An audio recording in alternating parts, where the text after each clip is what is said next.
Ya está.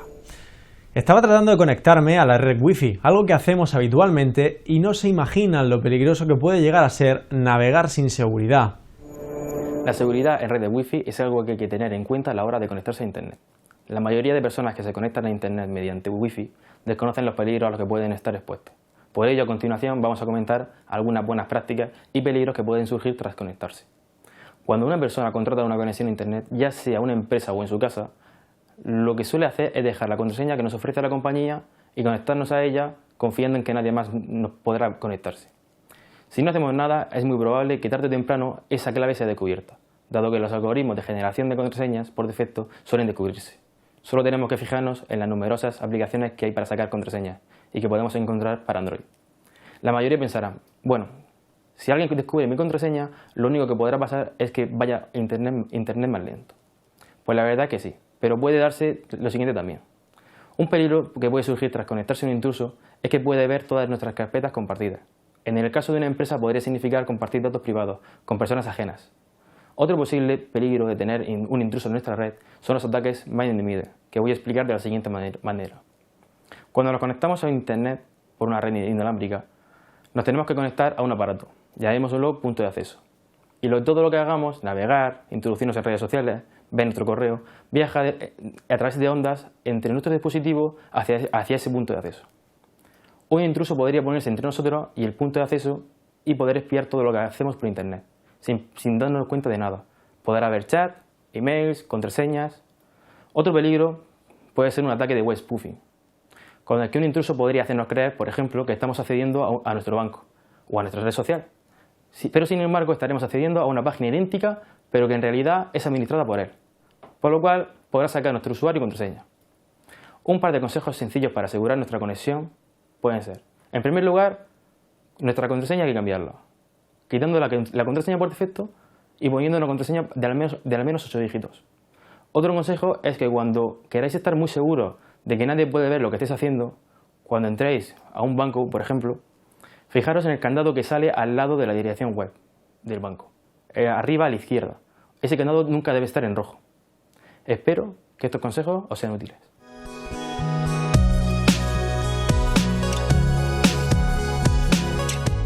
Esta conexión nos conecta con nuestro entorno. Así disponemos del Internet de las cosas.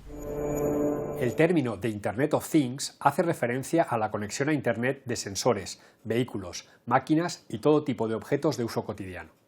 Estas conexiones permitirían mejorar labores de mantenimiento y seguridad en ciudades, viviendas, comercios, fábricas, infraestructuras eléctricas y transporte, salvando tiempo, costes e incluso vidas.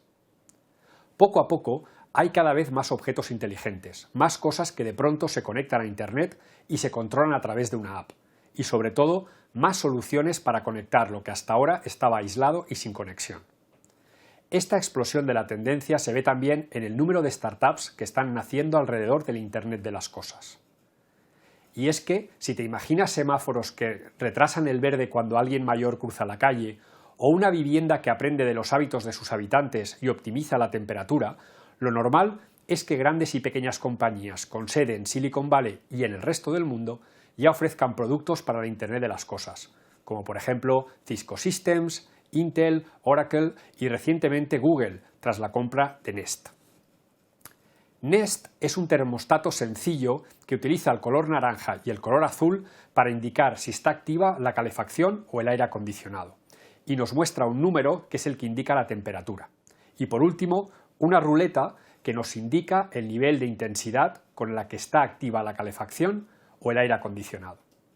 Podemos configurar Nest para que prepare la casa a una temperatura en el momento que nosotros queramos. Podemos controlarlo desde el smartphone, estemos donde estemos. Podemos incluso activar un sistema automático para que cuando nosotros nos vayamos de casa detecte automáticamente que no estamos y regule la temperatura para una casa en la que no hay nadie. Incluye además un símbolo que es una hoja de color verde que se activa cuando estamos ahorrando energía. A veces, un grado más o menos puede hacer que ahorremos energía, aunque no hay forma de saberlo con exactitud. Nest consigue que sí lo sepamos, y además, según los datos, nos permitiría ahorrar energía y gastar menos. Nest está ahora en el mercado con un precio de $249, y está a la venta en Google Play, en la fecha que grabamos este vídeo únicamente en Estados Unidos. El Internet de las cosas tendrá un impacto extraordinario en nuestras vidas y economías. Sin lugar a duda, Internet es una revolución tecnológica que contribuye al crecimiento económico, la productividad y el empleo. Igual que en el año 1990 todavía no teníamos claro cómo Internet nos iba a afectar, ahora en el 2014 quizá se esté repitiendo el mismo proceso para el Internet de las cosas.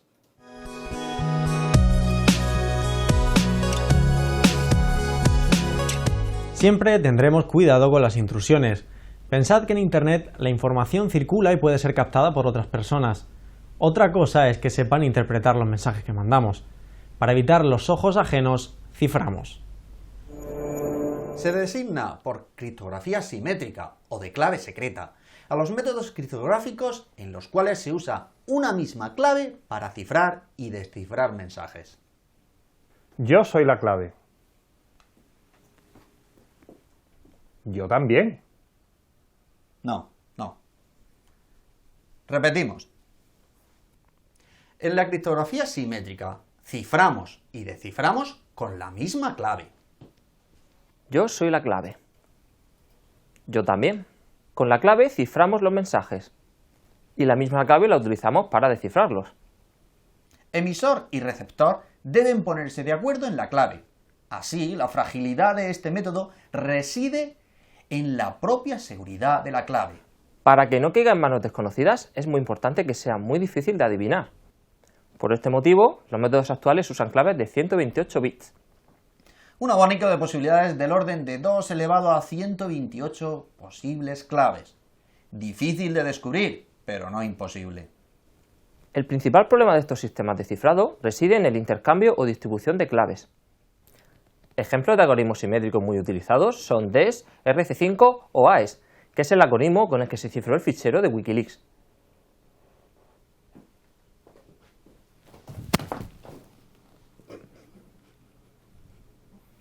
Aún así, el canal puede ser intervenido y la clave puesta en peligro. Pero eso es otra historia.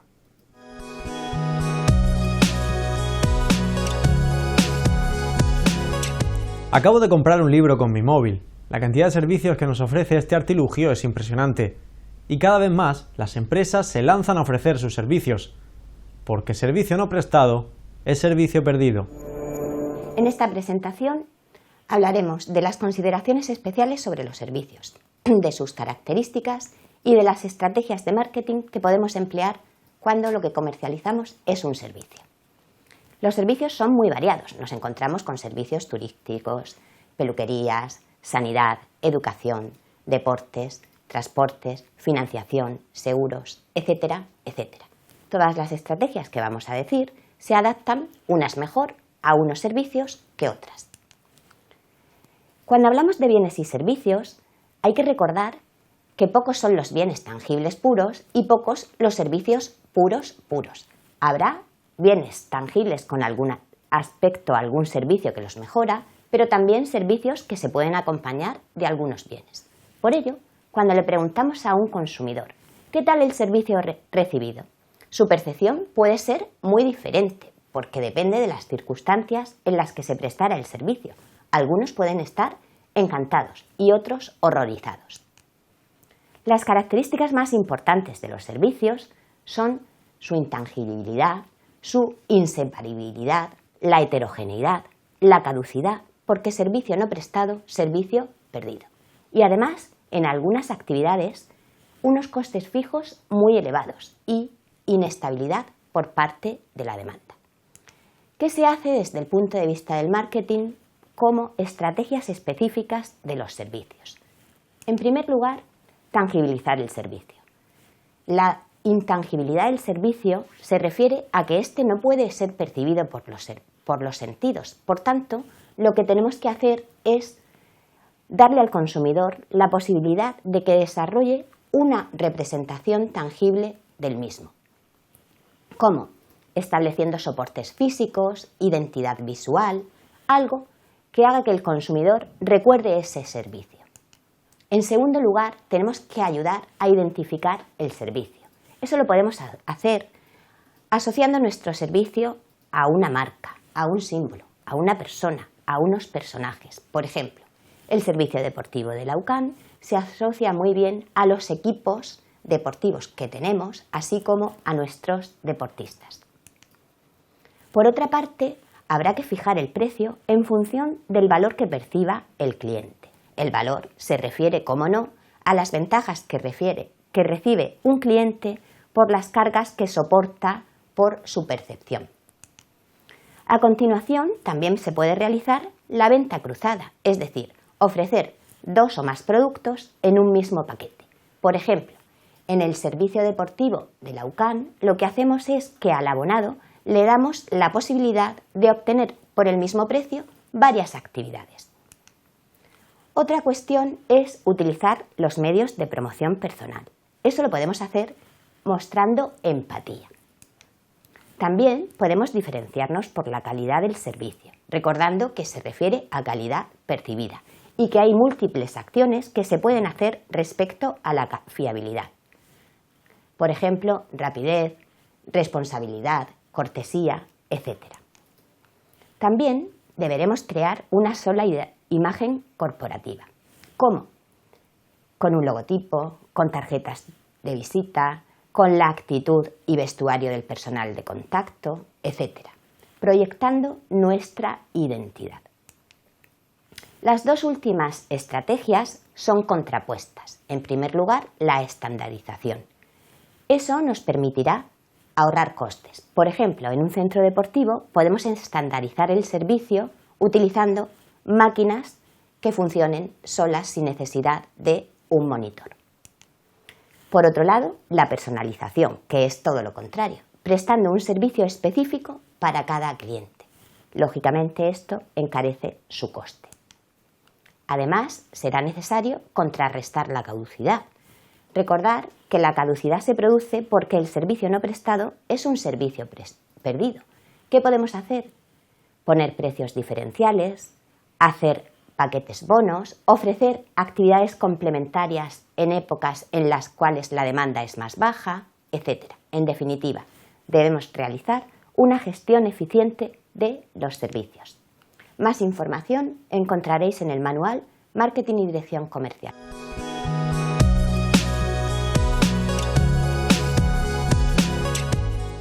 Compramos, vendemos, cambiamos y nos protegemos constantemente, aunque hay veces en las que deberíamos olvidarnos de tanta protección y abrirnos más. Hoy os voy a hablar sobre los principios sociales de la doctrina social de la Iglesia, especialmente sobre la solidaridad.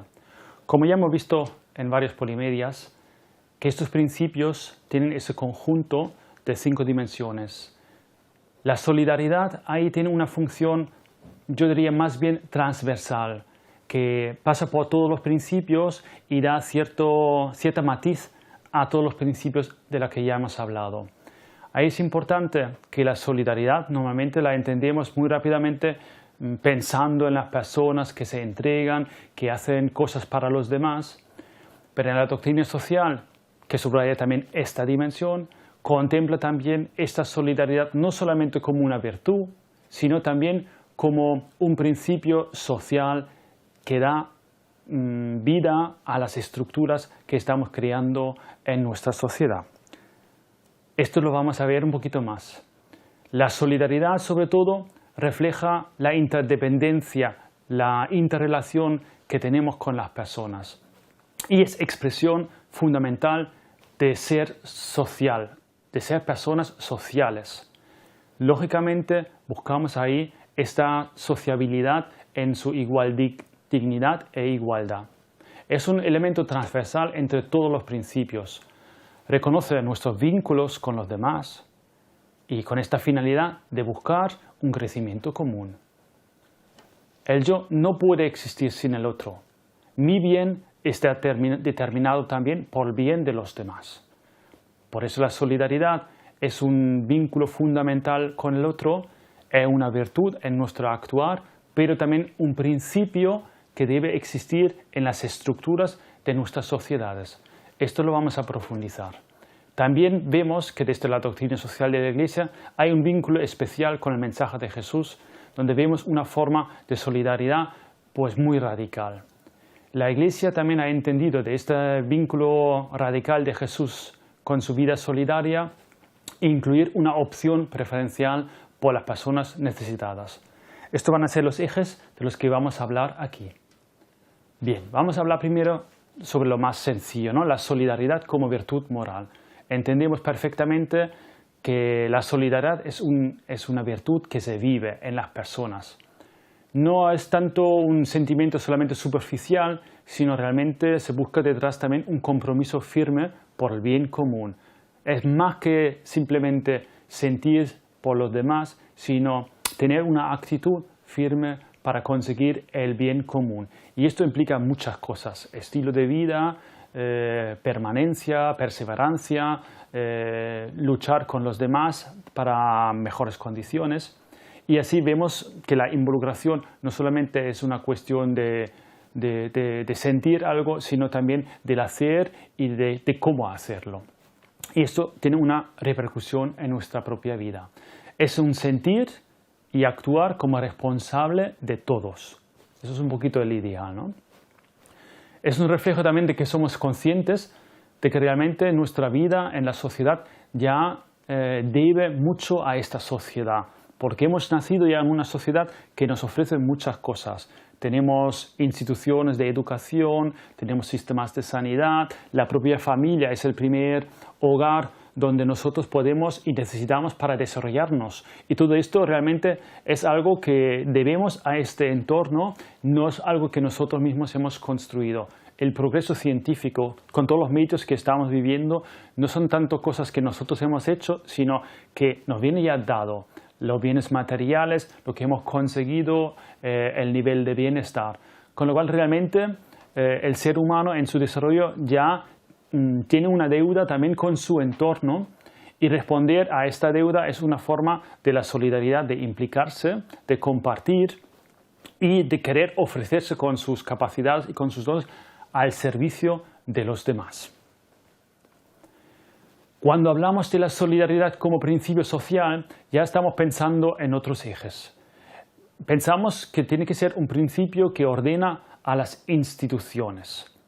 Con esto queremos decir, pues las instituciones, las estructuras también tienen que tener una connotación solidaria. ¿Cómo lo podemos detectar? Mirad, sobre todo aquí en España lo que hemos conseguido crear unos sistemas bastante solidarios en el campo de la sanidad, acceso a la sanidad para todos, una educación gratuita de acceso para todos, pero también puede implicar más cosas como el transporte, la información, los bienes esenciales que necesitamos por la vida. Ahí veis que pueden haber múltiples campos donde se puede aplicar la solidaridad como un principio social. Cuando lo aplicamos a la sanidad, lógicamente significa que toda la sociedad, todos los ciudadanos en su conjunto hacen un esfuerzo, pues a través de pagar impuestos, a través de la participación directa del Estado con una financiación, para que tengamos un sistema al que todo el mundo tiene acceso, independientemente si está trabajando, si no está trabajando, si es niño, si es persona mayor, si es nacional o si es extranjero. La sanidad como sistema solidario pues quiere dar una cobertura universal a todas las personas con sus necesidades. Y esto es un sistema solidario. Hay otros sistemas solidarios también que tienen un alcance mucho más pequeño, que serían modelos como las mutuas, ¿no? La gente que forma ahí socios o se asocia en esta mutua, pues recibe un mutuo apoyo, y también es un sistema solidario pero de alcance reducido y dependiendo de la categoría si eres socio o no. Cada vez más se introducen por cuestiones de querer reducir el gasto público modelos que reducen más las prestaciones solidarias y convertirlos en prestaciones más privadas. Ahí pues lógicamente hay que velar también por el gasto que producen estos sistemas solidarios, y solamente realmente pueden funcionar muy bien cuando hay una responsabilidad en los ciudadanos en un uso racional y no un abuso en estas cuestiones. De todas formas, el empuje que han dado estas estructuras solidarias ha sido muy fuerte y ha beneficiado que tengamos cada vez más una sociedad con menos desigualdades. Lógicamente también podemos aplicar la solidaridad en ordenamientos legales, donde no solamente buscamos proteger intereses particulares, sino donde las leyes también promueven la solidaridad, pues a través de beneficiar actuaciones solidarias de múltiples formas. También el tema de la solidaridad se puede aplicar a la economía y en los marcos para los mercados. Entonces, ahí podríamos hablar más bien de unos mercados sociales o una economía social, una economía solidaria que vemos en múltiples iniciativas, por ejemplo en las cooperativas, donde se comparte de otra manera los bienes producidos en estas formas. Es una alternativa al modelo tradicional del mercado libre y como hemos experimentado también en la actual crisis, los mercados no pueden estar sin unos marcos legales y ahí el principio de la solidaridad también puede ser un eje que marca un camino hacia adelante. En el mensaje de Jesús hemos visto que la solidaridad como expresión del amor de Dios con su pueblo, en él mismo también tiene un eco, una repercusión. Él mismo se quiere hacer solidario con las personas que sufren, se acerca a ellos, comparte su vida e incluso hasta entregar su vida. Es ahí cuando la solidaridad en su forma extrema se hace como una caridad. Es una forma radical de solidaridad, de entrega, de dar incluso la vida a los demás. Esta forma específica cristiana incluye también otras dimensiones. No solamente es una gratuidad, sino es una gratuidad total. Incluye el tema del perdón, incluye la reconciliación. Y todo esto en su conjunto nos guía ya hacia el último elemento del que vamos a hablar, que es la caridad. De esto ya hablaremos en el siguiente Polimedia. Lógicamente, de estas posturas que hemos visto en Jesús, esa solidaridad, la Iglesia ha comprendido de que también tiene que practicar una solidaridad especial con las personas necesitadas. Esto se ha articulado sobre todo en la temática de buscar una opción preferencial por los pobres. La Iglesia tiene que buscar este camino de estar por y para los pobres. Esto, en su forma radical, significa que la Iglesia tiene que ser también una Iglesia pobre. Se busca ahí la liberación de las personas de condiciones que impiden vivir con dignidad. También implica para la Iglesia una abogacía para las personas que no pueden estar escuchadas, que se sienten excluidas. Con el ejemplo concreto, práctico en la propia vida de los cristianos, de las personas, la forma de la Iglesia y en la lucha por liberar a esas personas, tenemos un horizonte que ahí está insertado también en la doctrina social de la Iglesia, que no solamente quiere ser una buena teoría, sino sobre todo busca su aplicación en la práctica y una vida práctica compartida con los demás. Hemos visto así el conjunto de las dimensiones, partiendo del centro que es la persona está en el centro, y lógicamente para que esta persona pueda vivir con dignidad en la vida social, que vea articulados sus derechos, que son inviolables, pues de ahí tiene que brotar una serie de principios que en primer lugar tiene que ser ahí la subsidiariedad, porque la subsidiariedad es ese eje que nos protege por las intervenciones estatales, nos facilita el encuentro con el otro y la actuación a través de los cuerpos intermedios, con una idea que nos lleva a la solidaridad, porque la solidaridad es este horizonte del compartir que estamos buscando. No nos juntamos para buscar intereses particulares, sino la idea es juntarnos para buscar este eje solidario con otra dimensión que es el compartir los bienes, el destino universal de los bienes, para que todo el mundo pueda compartir y tener un acceso a estos bienes, lógicamente con la finalidad de que el bien común sea un bien de todos y para todos. Por el otro eje también hemos visto que la subsidiariedad que nos ofrece y nos protege en este espacio social requiere la participación, requiere que queremos y debemos meternos, implicarnos. Lógicamente también con esta visión del bien común. Compartir los bienes, participar, tener un espacio donde podemos actuar, así vamos a conseguir el bien común a través de actuaciones solidarias. Esto es un poquito la dinámica, el conjunto de los 5 principios de la doctrina social de la Iglesia, y para que tengamos un buen motivador, una buena dinámica, pues ahí tenemos que hablar de la caridad.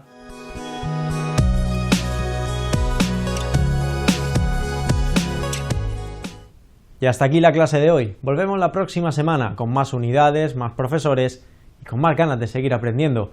Yo por el momento me quedo a repasar los apuntes que he tomado. Hasta la semana que viene.